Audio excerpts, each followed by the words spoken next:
Internetil ei ole piire. Siin võid sa teha ükskõik mida. Näiteks räppariks hakata. Kanepimehe ma kirjutasin otsast lõpuni vetsus istudes. Arvutimänge mängides raha teenida. Mööda maailma tasuta ringi reisida ja selle kõigega kuulsaks saada. Filmides ise ennast saabki. Need on interneti superstaarid. Mina olen Sandra ja mulle makstakse palka selle eest, et ma postitan Instagrami pilte koos oma mootorrattaga.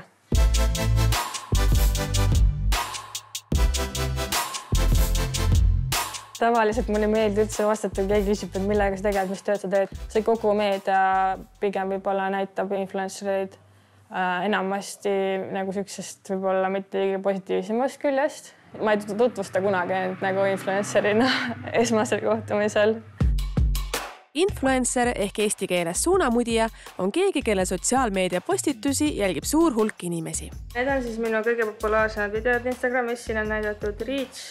Siin on hetkel sellel on peaaegu 800 000 reachi siis. Ja see on kõige populaarsem video mu Instagramis. Ma isegi ei osanud oodata ausalt, et see nagu läheb mingi kõige populaarsemaks, sest et nagu näha, siis ma ju ei tee mitte midagi tegelikult. Sandra postitab igapäevaselt pilte ja videoid koos oma mootorrattaga. Neid ootab regulaarselt 130 000 inimest. Kui sa tõesti tahad endal mingi palju jälgijaid, siis sa pead iga päev postitama ka. Aga paljud lihtsalt nagu mõtlevad, et okei, ma postitan iga päev, aga ma ikkagi tahan palju jälgijaid saada, siis nagu postita siis iga päev. Ta küll postitab iga päev, aga pildistab harvem. Ta teeb koos oma peamise fotograafiga korraga suurema hulga pilte valmis. Ja nii jääb igapäevaselt lihtsalt üleslaadimise vaev. 4 tundi on tavas fotosessioon. Aga see on nagu mingi lokatsioonid on erinevad ja nagu paneme järjest lihtsalt niimoodi, et alustame siin, lõpetame mingi teises mingi Tallinnas. Ja siis on mootorrattaga vahel kinni jäänud. Meil on iga asju juhtub. Ja ikka juhtub asju. Koostöö on mõlemile kasulik. Sandra saab huvitavate piltidega jälgijaid juurde ja Märte nendele kliente. Paljud küsinud, et kuule, ma tahan täpselt samasugust pilti, nagu sa Sandraga tegid. Ja kui see Noblesteris tehtud üks pilt see, kui sa see mootorratta peal lamad nii-öelda. Jaa, ma tean. Instagram on pilte täis ja seal silma jäämiseks peab postitus olema eriline. Nii proovivadki nad iga kord midagi huvitavat välja mõelda. Vahel muidugi tuleb ka juhusmängu. See on ka minuks kõige lemmikam pilte. Ma sellist, et tee kuskilt nagu selja tagant ja siis ta kuidagi nagu kõkitas ise ja siis see jäi niimoodi nagu üles. Ägedam pilt on see, et ma just ei vaata läbi siis kaamera seda pilti. Et ma teengi niisuguseid, lihtsalt hoian kätt, vaatan suuna umbes paika ära ja siis vaatan päästikut ja siis tuleb see pilt nii-öelda. Sotsiaalmeedia juurde käib tihtipeale ka nappides riietes poseerimine. Tänapäeval ikkagi see keha müüb. Et mida rohkem keha näha on, seda nii-öelda rohkem tulevad need laikid ja jälgijaid rohkem need juurde. Bikini fitnessiga tegelenud Sandra jaoks ei ole see mingi probleem. Mingit sellist full nagu mingi nuud pilti ma kunagi ei paneks ja kus ma oleks nagu täitsa niimoodi paljas, et midagi nagu selles seda ma küll ei paneks kuskile, et vahet pole kumba pidi ma nagu mingi seisan või mis ikka on mingi seljaga, aga mul kui midagi nagu ei ole, siis ma sellist pilti küll ei paneks üles. Et ma ei laienda enda piire nagu selles mõttes enam. Sandra alustas enda influenceriks saamise teekonda aastaid tagasi fitnessiga. Ta postitas pilte sellest, kuidas ta trenni teeb.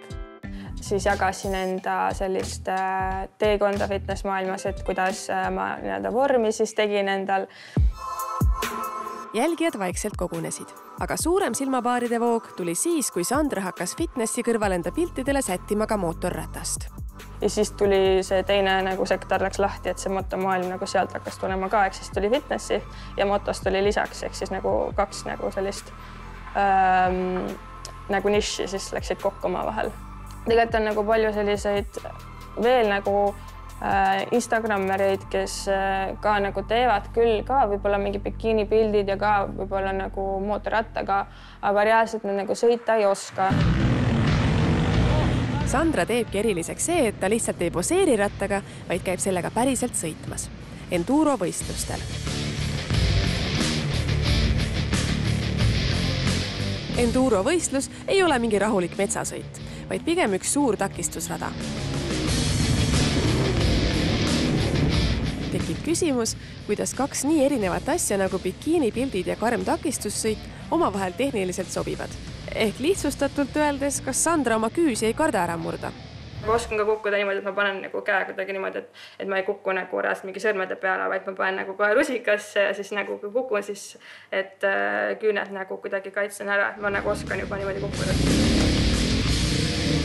Kõige hullem vigastus tegelikult mul tuli lihtsalt trennis, kui ma lihtsalt sõitsin nagu siin võistlustel, kukkusin nagu külje peale nagu maha rattaga, nagu käisin ümber ja siis seal maas juhtus olema nagu siukene mingi ora püsti ja see lihtsalt läks mul ribides sisse nagu siia nagu reaalselt sisse läks vahele lihtsalt. Ja ta oli nagu läbi lihase vist kuidagi läinud ja mul oli see nagu päris pikalt oli nagu nii valus, et ma ei saanud nagu mingi niimoodi liigutada ja ei saanud trenni teha ja see oli nagu kõige hullem, mis mul on olnud. Ja ma olen mõelnud selle peale, et kui ma ennast vigaseks nagu sõidan, et siis nagu ajutiselt ma ei saa võib-olla tõesti teha võib-olla mingi postitusi. Samas see oleks nagu nii hull, sellepärast, et mu jälgijad kindlasti mõistaks mind, et see käib ikkagi selle spordialaga kaasas ja ma arvan, et kui mul mingi kips või asi oleks, siis see oleks täiesti nagu andestatav minu puhul. Aga muidu väga hullu ei ole, ma teen ju hästi palju pilte ette ka ära, nii et isegi kui ma peaksin olema mingi, ma ei tea, 2 kuud eemal Instagramis, mul oleks ikka contenti, mida üles panna. Tegelikult ei muretseda lihtsalt tuntuse ja jälgijate kadumise pärast, vaid sellel kõigel on ka majanduslik põhjus. Nimelt on Instagrami postitamine tema põhiline sissetulekuallikas. Ma siis praegu hakkan sellele toote reklaami tegema, et Instagrami postitada. Kui sa oled nõus ja valmis tegema nagu professionaalselt Instagrami, oled nõus tegema palju koostöid ja nagu postitama kõvasti, siis saad teenida ka väga kõvasti. Et see raha ju tuleb postituste pealt. Ka Sandra on seisnud silmitsi influenceri töö ühe keerulisema poolega. Kuidas saada enda töö eest tasuta asjade asemel raha? Tulebki lihtsalt julmalt nagu öelda ei nendele, kes ei ole nõus raha maksma. Aitab tegelikult, kui sa arutad nende konkurentidega ka vahepeal mingeid asju, et kui palju mingi sponsor nagu maksab ja et miks ta ei maksa ja mis iganes kõik, et saate koos mõjutada. Ma võin küsida kuskil 600 eurot kuni 1000 eurot nagu ühe postituse eest lihtsalt. No see on tõega, jah. Yeah. Next. Hästi paljud nagu nendest pakkumistest on nagu ka siuksed, nagu mida ma ei võta vastu. No näiteks mul võttis ühendust mingi sekslelude pood ja siis nad tahtsid, et ma neile teeksin reklaami ja ma ütlesin kohe, et ei, et ma ei ole nagu huvitatud, me isegi hakkan nagu hinnast rääkima, et lihtsalt see on see teema, et see läheks liiga nagu erootikaks kätte, et ma nagu ei taha nagu sinna poole kindlasti nagu suunduda ja võt sellistele nagu kõik mingid siuksed mingi erootilisemad kaubad või sellised nagu nendega ma ei ole nõus koostööd tegema. Tal ongi plaan liikuda pigem sinna suunas, et arendada enda mototarvete brändi. Ma tahaks, et minu bränd oleks ikkagi minu peamine sissetulekuallikas, ehk siis mu bränd nagu kasvaks sellest Instagramist nagu suuremaks.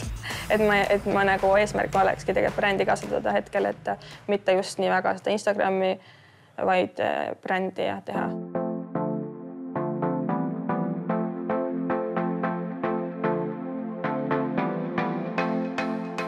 Et see on nagu uus kollektsioon, mis tegelikult tuleb varsti välja.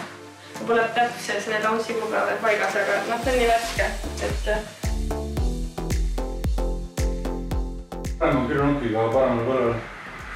Niimoodi või? Nii alla.